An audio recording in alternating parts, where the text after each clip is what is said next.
Hello and welcome students. Today we are going to learn class 9 science chapter 1 laws of motion. To begin with, let us understand what motion means.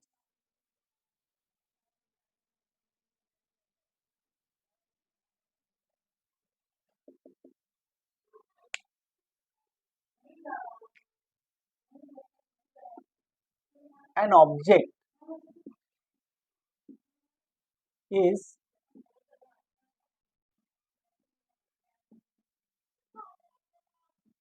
said to be in motion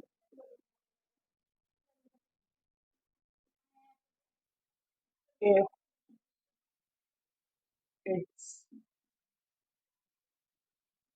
position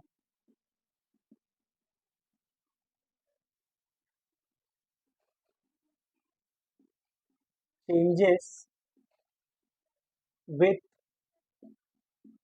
time with respect to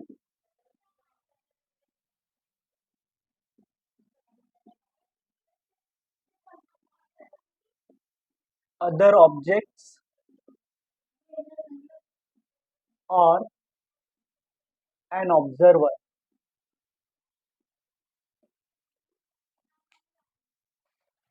Let us understand what this means. An object here, object, when we say an object can be any article, it can be any body.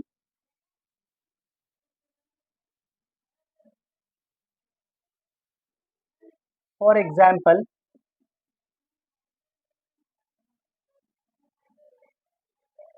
say a book or a pen or a car or a house. An object is said to be in motion if its position changes with time with respect to other objects or an observer. To understand this, let us consider that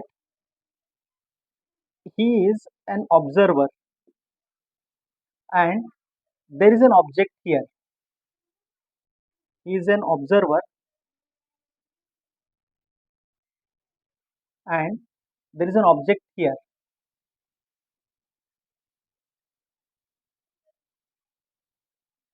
at point A.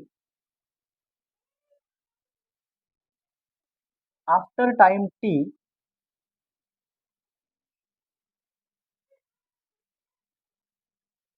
if the object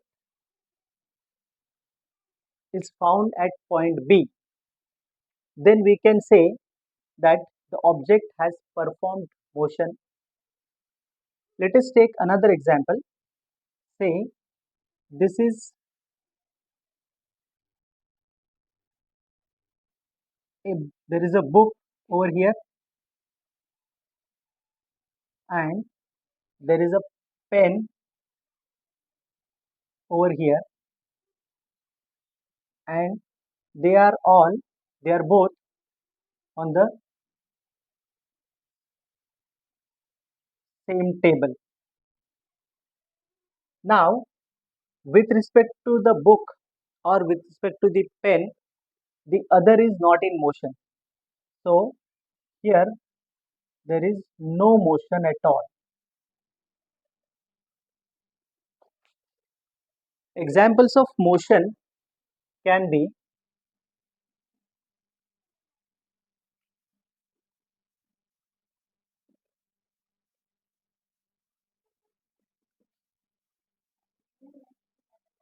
first example can be a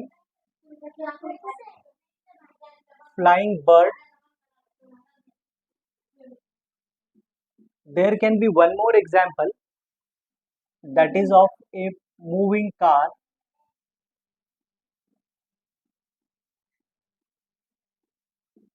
etc. It is said that motion is a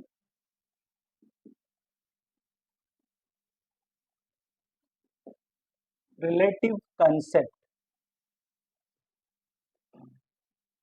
It is said that motion is a relative concept. Let us understand why motion is relative.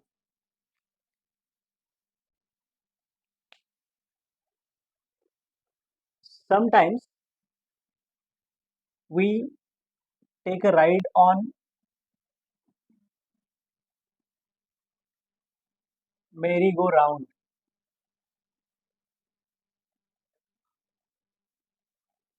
Generally,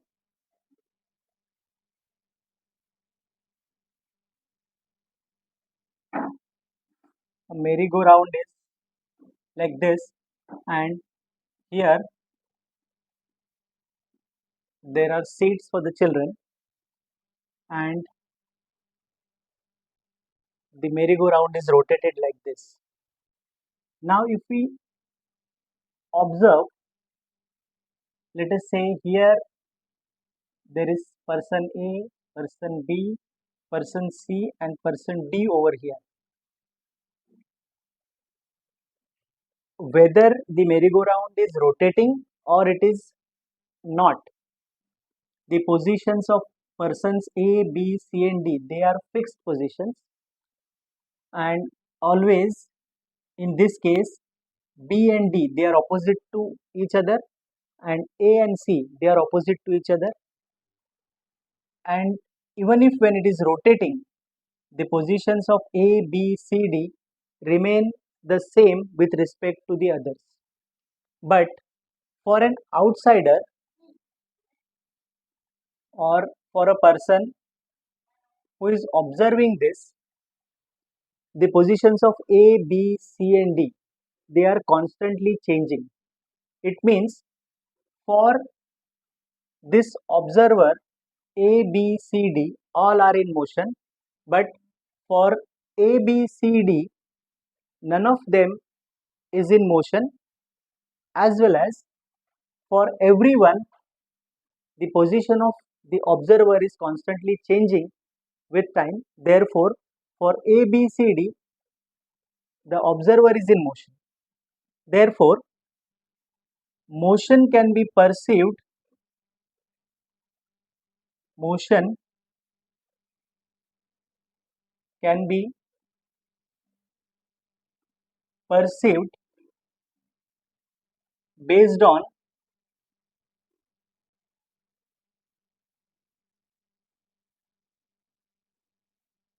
where an object and the observer are. Therefore, hence,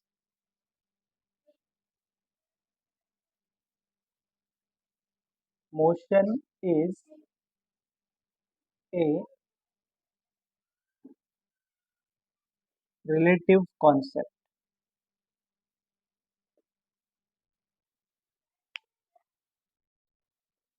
Let's have a quick recap.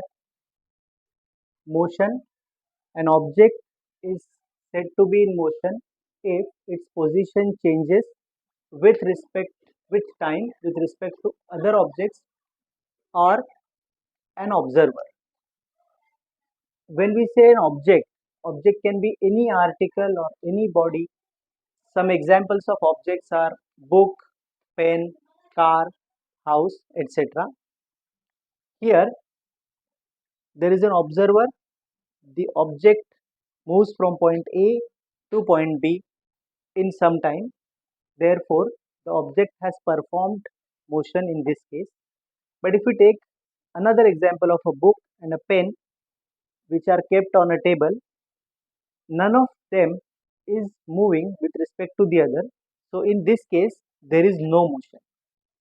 Motion is a okay, here there are certain examples of motion: a flying bird, a moving car, etc.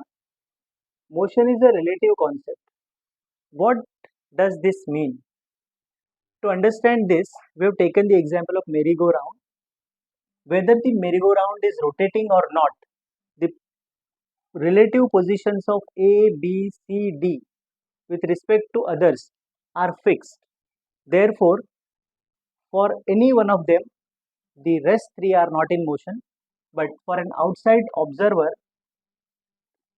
all these four persons are in motion. So motion can be perceived based on where an object and the observer are. Therefore, motion is a relative concept. I hope you have understood these two basic concepts. Soon we will be meeting with our next video on some other new topic.